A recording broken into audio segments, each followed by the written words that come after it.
This is Unit 11, Video 2, Mary Lassiter.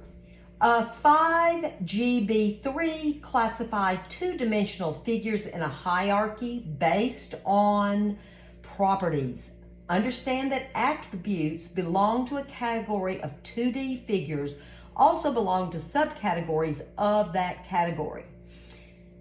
So let's think about some things that we're going to be learning now. Can you have a triangle with two right angles? Okay. How many right angles can be in a right triangle? And can you draw an isosceles triangle with one right angle? Okay. So those are some of the things you might put in stations or centers later on after you've done this unit.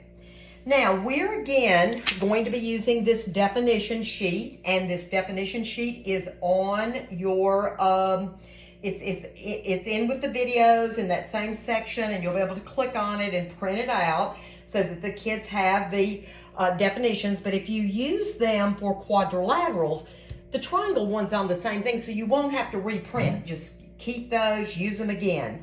But we have all the different ones. Now, just like one of our definitions for quadrilaterals was inclusive, isosceles triangle is also inclusive here. The inclusive says has at least two congruent sides and two congruent angles. Exclusive would be exactly two congruent sides. And again, you're going to be using the exclusive in 5th grade mostly. You're going to use the inclusive today for this activity. But the inclusive is going to carry them into middle school and high school. They will see this again. So, and then we're going to work on a hierarchy, and it's a system that ranks polygons one above the other. This arrangement or classification of polygons is according to relative inclusiveness. All right, so our challenge for the crews, we're going to be giving our crews, I've got them in little groups or something like that, and we're going to say, okay, I'm giving you a bag with some headings. So they're going to have all kinds of headings in their bag, and you'll use the same headings that you're going to use on the handout I'll give you later, so don't worry about that. So, but I give them kind of bigger ones. I give them, triangles. I give them, equilateral. I give them isosceles, obtuse, scaling. And then I also give them right and acute and obtuse as far as angles. So they've got those. And with those, they're going to have to build all these triangles. Now, again, here they are on their sheet right for them. They can keep referring to the vocabulary because they've got to think a right triangle has one right angle and two acute angles. Okay? To be right, that's what you've got to be. To be obtuse, they have to have one angle that's greater than 90 degrees. One obtuse angle. So for the right, they're going to have one right. Obtuse, they have to have one obtuse angle. Acute triangles have all acute angles. So scaling triangles can be both scaling and right. They can be scaling and obtuse, and they can be scaling and acute. So they have to be able to build all of those. So we give them the labels. Then we give them geoboards. Love, love, love the geoboards. And you can see that I have made a triangle here. Let's look and see, what kind of triangle have I made? Let's look at that. That looks like a right angle to me. So let's test it out and see, is that a right angle? Yes, it is. So it's got one right angle, so I know it's right. Then I have to decide, according to the sides, what kind of triangle. Well, it looks like all three sides are different lengths. So if my sides are all different lengths, scaling triangle, no sides are equal and no angles are equal. So I give the groups some geoboards. I give them some dot paper. So I give them dot paper that looks a lot like the geoboards, like we use for quadrilaterals. I also give them isometric dot paper and let them use that. And last but not least, I give them 3 rulers. Now, they can use anything they want to build them, but they must use each one. So they have to use one paper at least in their building. They have to at least use the geoboard once. They can use it way more than once if they want to. And they have to use the rulers at least once. That's your rule. So you saw the geoboard example. Let's look at the example here with the rulers. We have these little foot rulers here. And they were able to, let me see if I can do it, build triangles with all equal sides, all equal angles. So there is your acute, and it could be under, you got to think it is an equilateral, but it could also be, it's going to be under isosceles because it has at least two congruent sides. So let me show you a picture of what one of the groups did.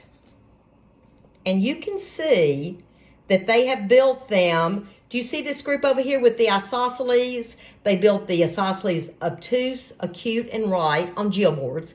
And this is a different kind of geoboard because I have the heavier ones that go in classrooms. And then that equilateral is that subgroup under. And then look over here at the scaling, they used their paper here.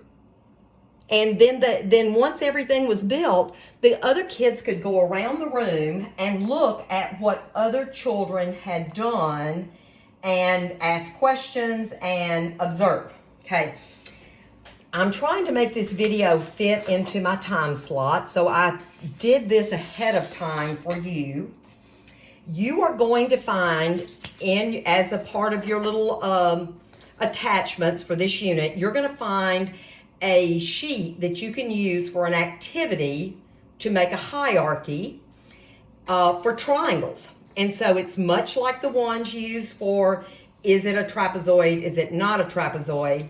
But this is going to be your triangles, and they've spent all this time building. So now they're going to cut all of this apart, and that's what I did. I cut it all apart.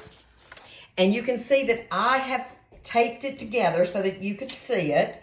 But let's kind of look at it. It takes a while to put this together. But let's look at some of them as I was trying to figure out where do they go. Well, first of all, I love to pick out my right angles. There's a right angle. There's a right angle. There's a right angle. So I know all of these are right, and they're under scaling because these three, they have a right angle, but all of their sides are different lengths, and their angles are different measurements. Now let's look over here. That's a right, and that's a right. But they have two sides, at least two sides congruent, and at least two angles congruent, right? And then the obtuse, I love to find those obtuse because the right has only one right angle and the obtuse have only one obtuse angle. We know that. So look at that. Ooh, I put the right angle in there and the angle's larger. Put it in there. The angle's larger. So these two have at least two congruent sides. So they're under isosceles. These are all obtuse. That looked almost right to me. I had to measure it. Okay? But it's obtuse. And none of the sides are the same. So that goes under scaling.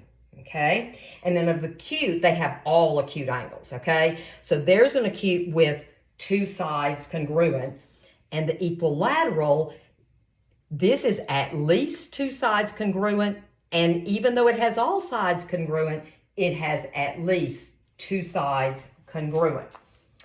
The last thing I want to show you, I like to use these things with this unit. I like to use the gritty triangle.